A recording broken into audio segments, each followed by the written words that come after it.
회개 변화의 시작이라는 제목으로 은혜를 나누려고 합니다. 우리는 모두 어떤 정의에 대한 갈망이 있습니다. 그래서 바르지 못한 것을 보면 화가 납니다. 그리고 옳지 못한 일들이 버젓이 진행되는 것을 보면 마음의 분이 터져 나옵니다. 사람이 어떻게 저럴 수 있는가 말을 하곤 하죠. 그래서요, 우리는 나름대로 정의의 잣대를 대곤 합니다. 근데 이런 것들 때문에 사회가 발전하고 어떤 개인이 이제 함부로 이제 존중감을 무시하지 않는 그런 것이 생기는 것이 분명합니다. 우리가 정의로 누군가를 판단할 때 근데 잊지 말아야 할 한 사실이 있습니다. 무엇이냐? 그 정의의 잣대를 가장 올곧게 대해야 할 존재는 바로 나 자신이라는 것입니다. 예수님께서 누가복음 6장 41절에 어찌하여 형제의 눈 속에 있는 티는 보고 내 눈 속에 있는 들보는 깨닫지 못하느냐고 질타하셨습니다. 다른 사람에게 훈수 두는 것은 참 쉽습니다. 그런데요, 자신의 흠을 찾기란 여간 어려운 일이 아닙니다. 왜냐? 저희 안에는 자기 보호의 본능이 있기 때문입니다. 스스로 우리가 하나님을 잘 안다고 생각할수록 또한 이런 함정에 빠지기 쉽습니다. 그런 사람을 향하여 예수님은요, 오늘 말씀을 통해서 열매 맺는 삶, 그 열매 맺는 삶이 무엇이냐? 회개하는 삶을 촉구한다는 것입니다. 열매가 뭘까? 회개라는 거예요. 오늘 그 말씀을 성경을 통해서 한번 알아보도록 하겠습니다. 첫 번째 질문입니다. 예수님께서 목숨을 잃은 이들을 흉보는 사람들을 책망하셨습니다. 그런데 예수님이 흉보는 사람들을 나무라며 반복해서 강조하신 말씀이 무엇입니까? 3절, 5절. 만일 너희도 회개하지 않으면 이와 같이 망한다는 사실입니다. 제가 예전에 DBS라고요, 성경 연구 캠프를 한번 한 적이 있어요. 이게 뭐냐면요, 통독과 완전 반대되는 거예요. 통독은요, 100일 통독, 짧을수록 위대한 거예요. 10일 통독하면 우아하죠. 1일 통독하면 이건 물리적으로 있을 수 없다. 근데 누군가 10일에 1독을 했다고 하면 다 존경을 합니다. 근데 DBS에서는 정반대로 얘기합니다. 한 말씀을 일주일 동안 묵상하라고 해요. 한 구조를 일주일 동안 묵상하라. 이렇게 묵상하고 저렇게 묵상하고 이렇게 묵상하라. 다독하면 눈만 따라가지 생각이 안 따라간다는 거예요. 단순 무식하게 읽는 것이 도움이 되는 부분도 있지만 우리가 이해하는 지적인 영역에서는 별로 도움이 안 된다. 영적으로는 좋죠. 하나님의 말씀을 계속 읽으니까. 그래서 거기서 반복한 그 가르치는 원리가 있어요. 그 중에 하나 뭐냐? 이 문장에서 반복되는 구절이 무엇입니까? 이거를 찾아내라는 거예요. 반복되는 것이 그 말씀에서 강조하고자 하는 내용이라는 거예요. 근데 오늘 말씀에서 예수님이 무려 2번이나 말합니다. 너에게 이르노니 너희도 만일 회개하지 않으면 이와 같이 망하리라. 너에게 이르노니 아니라 너희도 만일 회개하지 않으면 이같이 망하리라. 몇 사람이 예수님께로 와서 빌라도에 의해서 죽은 갈릴리 사람들을 흉을 받습니다. 그들은 흉본 일은 뭐냐면요, 총독 빌라도가 갈릴리 사람들의 피를 제물에 섞어버린 일입니다. 빌라도가 인신제사를 드린 거예요. 구체적인 내용은 알 수 없습니다. 그런데 본문을 보면 아이러니한 게 있는데 사람들이 죽인 빌라도를 욕한 게 아니라 죽임을 당한 자들을 흉본다는 것입니다. 왜 이런 생각을 했을까요? 신명기 율법에 따르면 하나님께서는 율법을 지키는 의로운 자에게는 복을 내리시지만 악한 자에게 재앙을 내리시는 분으로 이해했기 때문입니다. 근데 성경을 더 깊게 읽어보면 그렇지 않은데, 욥기 읽어보면 애매한 자에 이게 하나님이 때로는 심판을 하기도 하는데, 그렇지만 보편적으로 성경을 안다라고 생각한 사람은 저 사람이 심판받은 것이 자기 죄 때문이다라고 생각한 거예요. 우리도 세상 사람들 보면 그렇게 바라볼 때가 있죠. 좀 나름대로 복되고 잘나고 산 사람은 잘 살았구나. 그리고 망하고 좀 약간 부족하게 산 사람들은 뭔가 이유가 있겠지. 뭔가 이유가 있겠지. 이렇게 생각을 한다는 것이에요. 아이러니한 것이죠. 근데 예수님께서 이 말을 하는 사람들에게 대답하지 못할 답변을 하셨어요. 그래, 그렇다 치자. 각 사람은 자신의 죄로 인해 재앙을 맞이한다. 그것이 맞다. 그러면 너희가 그들보다 나으냐? 아니라는 거예요. 아니라는 거예요. 너희가 나아서 재앙을 피했던 것이냐? 아니라는 거예요. 재앙이 닥치기 전에 회개한 자였냐, 회개하지 않은 자였냐를 강조한 거예요. 이 질문을 한 사람은 예수님의 제자들이었습니다. 예수님의 제자들이었는데요. 자기는 예수님의 제자로 살았기 때문에 의인이라고 생각했겠죠. 복음을 들었으니까. 근데 예수님이 그들에게 말하길 너희도 회개치 않으면 다를 바 없다라는 말을 한 거예요.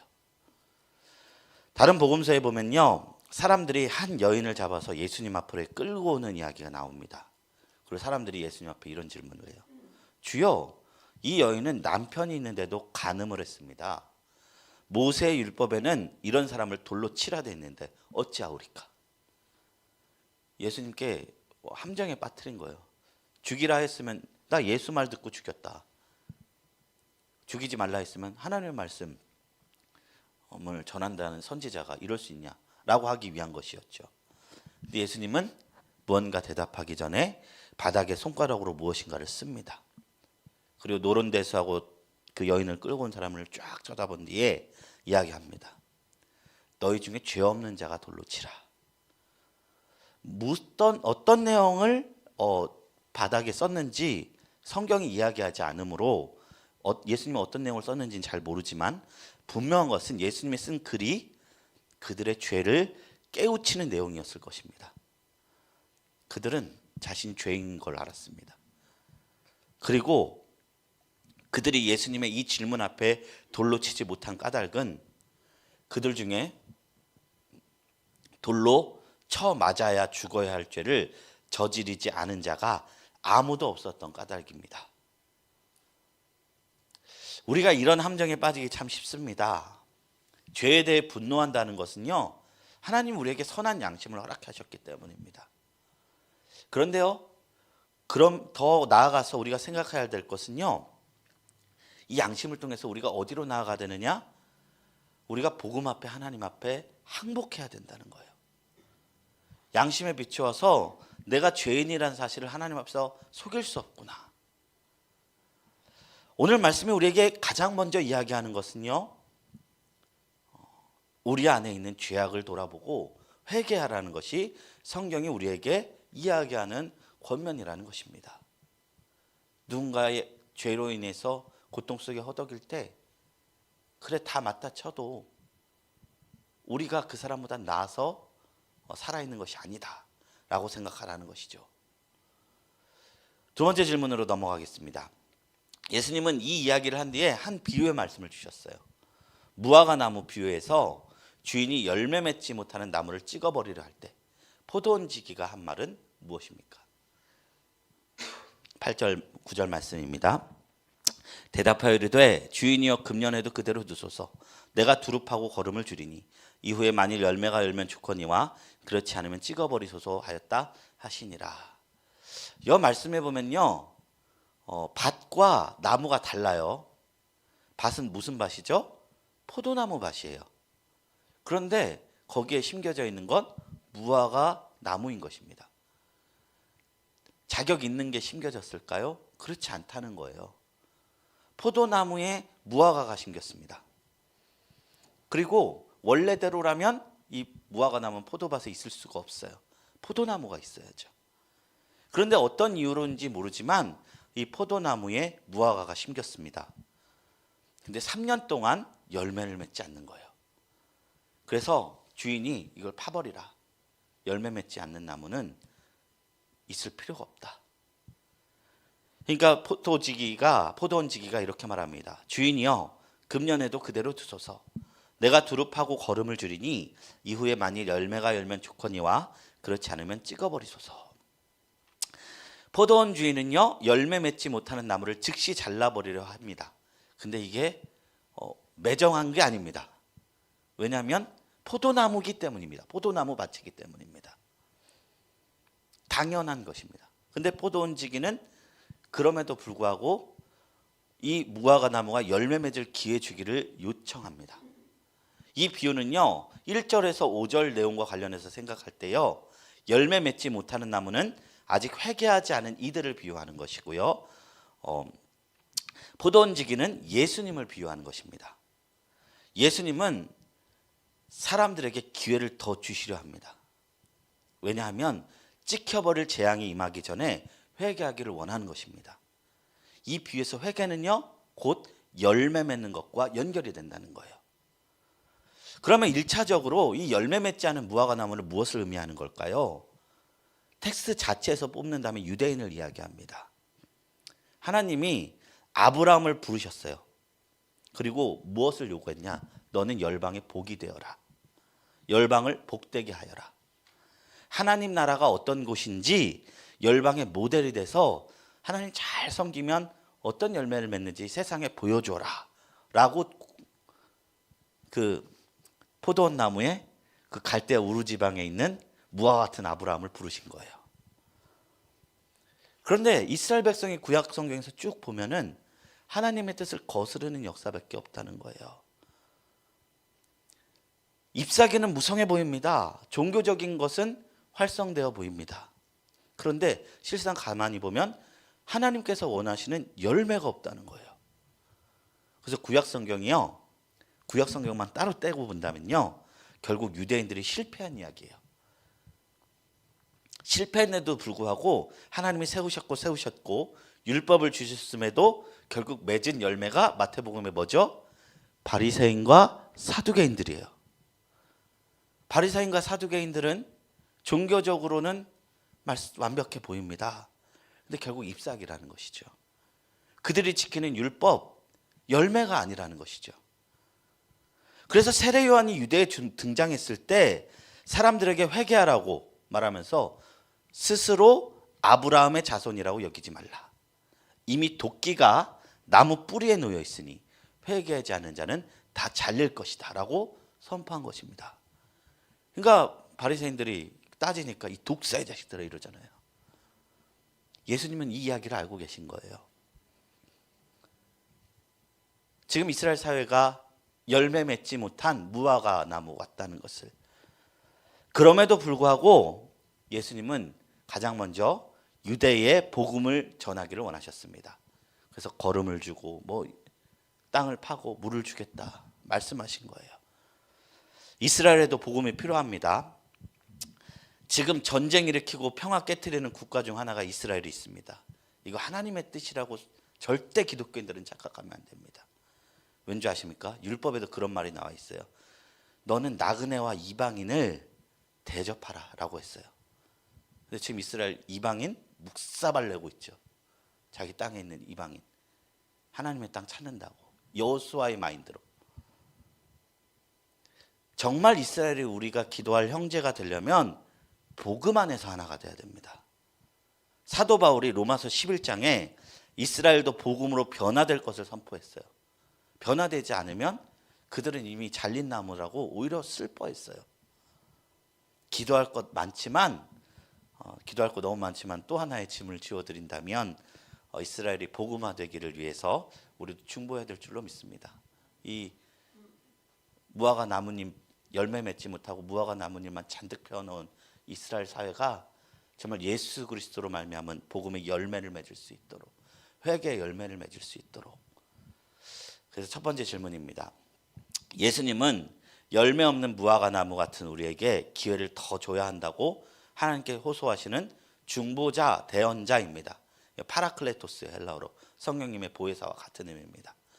은혜로 주어진 이 시간에 우리가 회개해야 할 것은 무엇이고 맺어야 할 열매는 무엇인지 생각해 봅시다. 이제 두 번째 질문으로 넘어가겠습니다. 예수님께서 안식일에 병자를 고치시는 이야기가 이 비유 후에 나옵니다.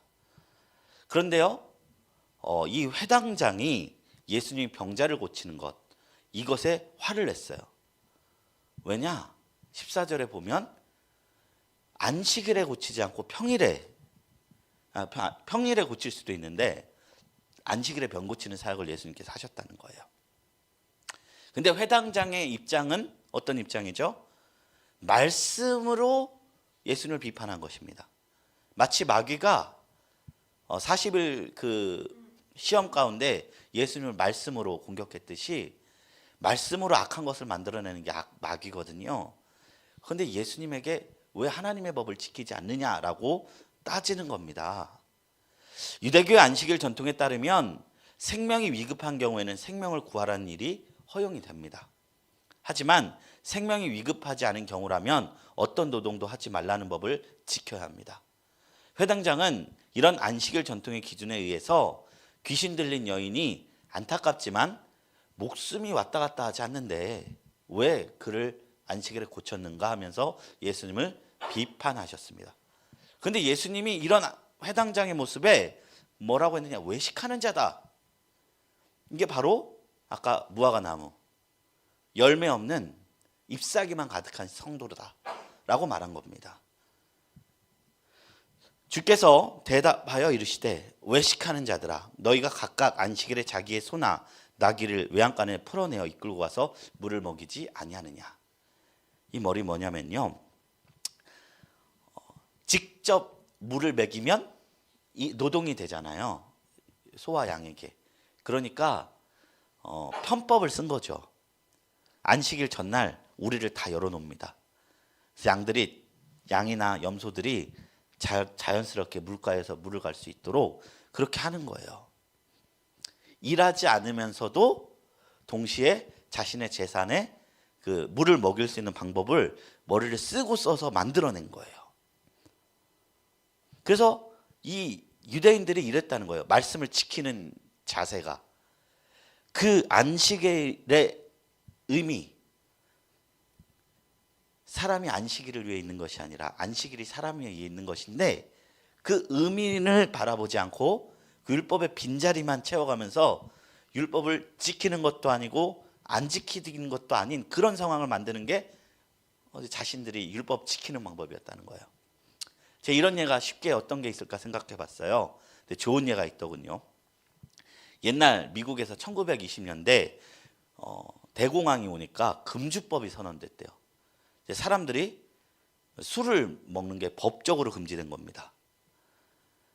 그러니까 1차적으로 타격을 받은 게 와인 농가였대요. 양조장들과 유통하는 회사들이 망하게 된 거예요. 이 포도나무가 이제 와인을 만들기 위해서 이렇게 심어놨는데 이게 금주법 때문에 못 팔아먹으면 계속 손실이니까 나무를 파고 다른 거 심어야 되잖아요. 그러다 나중에 풀려서 다시 와인을 생산하려면 포도나무는 10년 이상 돼야지 과실을 얻을 수 있다는 겁니다.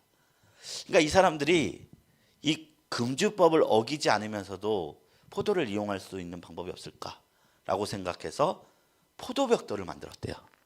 이게 잘 안 보이죠? 죄송합니다. 포도벽돌입니다. 이게 뭐냐면요, 포도를 갈아서 효모랑 섞은 거예요. 그리고 안내문을 여기서 이렇게 썼대요. 이 포도벽돌을 물에다 타서 실온에 일주일간 되면 와인이 되니까 발효를 막으려면 안식향 산염을 첨가하세요. 이게 뭔 말입니까? 사실 하지 말라는 소리지 와인 만드는 매뉴얼을 말한 거예요. 여기 와인 안 되게 만들려면 물에 타서 일주일 동안 두면 와인이 되니까 이거 와인 되지 않게 하려면 다른 거 타세요. 이렇게 말하면서 벽돌을 만들었다는 거예요. 법적으로 괜찮았답니다. 왜냐하면 안내문에서 이건 와인을 판 것도 아니고 포도 그냥 가른 거를 판 거기 때문에 이게 그냥 타먹은 주스 만들어서 하는 건데 와인이 되는 거를 팔고 매뉴얼을 적었지만 자신들은 와인을 판 게 아니죠. 이 말이 뭐예요? 하지 말라면서 와인 만드는 법을 적은 거예요. 법을 어기지 않았지만 실상은 법을 어기면다는 것입니다. 이게 좋은 법이든 나쁜 거인 걸 떠나서 법을 어긴 거예요. 이걸 우리가 뭐라 부릅니까? 편법이라 부릅니다.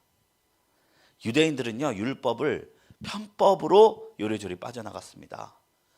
부모를 공양하는 비용과 시간이 너무나 무거우니까 차라리 고르반이다, 하나님께 제산 바치고 부모 공양의 의무를 빠져나가기도 했고요. 껍데기만 지키고 율법을 지킨다고 생각했어요. 자신의 재산을 위해서 일은 하고 싶지 않지만 먹여야 되니까 전날 문을 열어놓고 자유롭게 물을 먹이고, 이런 모든 것이 예수님이 보기에 잎이 무성하지만 열매 없는 무화과 나무와 꽃 같다 말한 겁니다. 그들은 맹인이었지만 스스로 보지 못하는 자에도 인식하지 못했어요. 왜냐하면 나무의 잎이 너무 청청하니까 회개하지 못한 것이죠. 그러면서도 귀신에게 매인 사람을 풀어주는 일에는 안식일 규정을 운운하며 인색하게 굴었으니 예수님은 회당장을 단 한마디로 욕한 거예요. 너는 외식하는 자다, 세레모니 하는 자다, 겉으로만 지키는 자다, 입만 있는 자다, 중심에 알맹이 없다, 열매 없다 말한 겁니다. 하나님의 아들인 예수님의 눈에는 포도원에 심긴 열매 맺지 못한 무화과 나무처럼 보일 따름이었다는 것입니다. 그리고 예수님께서는 곧바로 하나님의 나라를 다음과 같이 설명하고 있어요. 마치 사람이 자기 채소밭에 갖다 심은 겨자씨 하나 같으니 자라 나무가 되어 공중의 새들이 그 가지에 깃들였느니라. 마치 여자가 가루 서말 속에 갖다 넣어 전부 부풀게 한 누룩 같으니라 하셨느니라. 천국이 뭐냐? 하나님 나라가 무엇이냐? 새들이 깃들을 만큼 자라는 겨자씨 한 알, 가루 서말을 전부 부풀게 하는 누룩과 같다 했습니다. 자, 지금 누가복음 13장 1절부터 21절에 여러 이야기가 나옵니다. 첫 번째는 회개하지 않으면 망할 거라는 예수님이 제자들에게 가진 경고의 이야기, 1절부터 5절. 그리고 6절부터 9절, 회개라는 열매를 맺기 원하시는 예수님의 바람을 담은 가르침. 그리고 10절부터 17절, 유대인의 그 율법에 대한 전통에 매여서 좋은 열매를 맺지 못하는 외식하는 자들에 대한 이야기를 쭉 하고 있는 거예요. 예수님은요, 말씀에 대한 새로운 이해가 삶의 변화를 일으킨다면 예수님이 원하신 회개다라고 오늘 이야기하고 있습니다.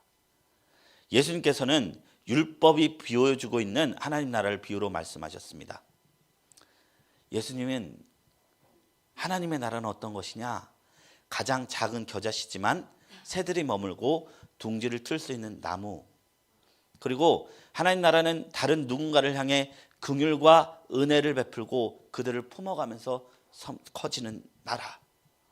비록 얼마 안 되는 누룩이지만 가루 서말 54리터의 반죽을 전부 부풀게 하는 것처럼 하나님 나라는 그렇게 풍성하지 않을지라도, 잎이 청청하지 않을지라도, 얼마 안 되는 제자로도 넓은 세상을 변화시킬 수 있다는 것을 말씀하고 있습니다. 그래서 예수님이 바라본 이스라엘은 그와 같았다는 것입니다.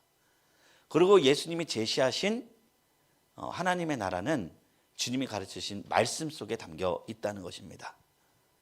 그래서요, 우리가 성경 말씀을 읽으면서요, 하나님의 말씀이라고 해서 다 고지고대로 문자적으로 해석하는 것이 옳은 것이 아닙니다. 예수님이 이것을 어떻게 해석하셨는가? 나로 말미암지 않고서는 하나님을 볼 수 없다라고 말씀하신 게, 이거 믿음으로서도 있지만 유대인이 해석한 말씀이 아니라 예수께서 해석한 말씀, 그 말씀을 통해서 우리가 하나님의 나라가 어떤 것인지, 하나님이 어떤 분인지 분명하게 알 수 있다는 까닭인 것입니다. 그래서 예수님이 율법 필요 없다, 율법 필요 없다 안 했죠. 정확히 말하면 완성시키러 왔다. 율법의 완성은 무엇이냐? 사랑이라는 것입니다. 회당장은요, 안식일 규정에 담긴 사람을 향한 하나님의 사랑을 생각하지 못했습니다. 우리가 율법을 통해서 우리가 올가매는 줄이 아니라 위험한 것을 안전하게 지나도록 좁는 줄임을, 그리고 회개가 잘못된 것을 뉘우치고 고치는 것이라면 말씀에 대한 오해를 바로잡는 것도 회개의 일부임을 기억해야 할 것입니다. 말씀을 오해하다가 바르게 이해한 경험이 있습니까? 또 세 번째 질문입니다. 말씀을 바르게 알면 삶이 변합니다. 그 변화는 비록 작을지라도 작은 겨자씨가 나무로 자라고 적은 누룩이 서말의 가루를 전부 부풀게 하듯이 위대한 하나님의 나라로 도래로 이어질 것입니다. 그 일을 소망하면서 지금 만들 수 있는 일상의 변화는 무엇인지 나눠 봅시다. 이제 말씀을 맺도록 하겠습니다. 우리가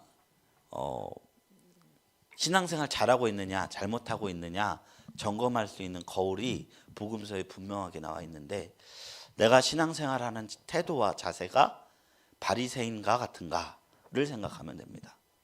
바리새인들은 모든 걸 다 지켰던 사람입니다. 모든 걸 다 행했던 사람입니다. 하나님 말씀이라면 목숨도 바칠 수 있던 사람입니다. 그러나 그들이 잘못된 방향성을 갖고 있었다는 거 예수님께서 여러 번 말씀하셨어요. 하나님 말씀 지킨다고 생명을 앗아가는, 하나님 말씀 보호한다고 그렇지 못한 이들을 분리하고 내쳐버리는, 이런 모든 것들이 율법주의의 열매들입니다. 하나님의 나라는 긍휼과 사랑과 포용의 나라입니다. 이 열매를 맺는 신앙을 갖고 있는가, 분리하는 신앙을 갖고 있는가, 우리가 그것을 생각해보고 예수님께서 원하셨던 하나님 나라의 정신으로 살아가는 저와 여러분들이 되시기를 주님의 이름으로 축원합니다.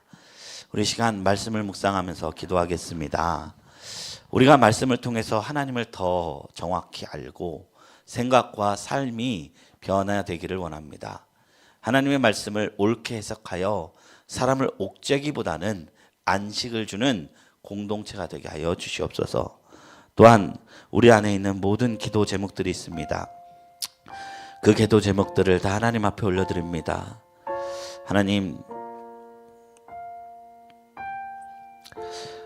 우리가 이 땅을 살아가면서 너무나 많은 필요들이 있음을 고백드립니다.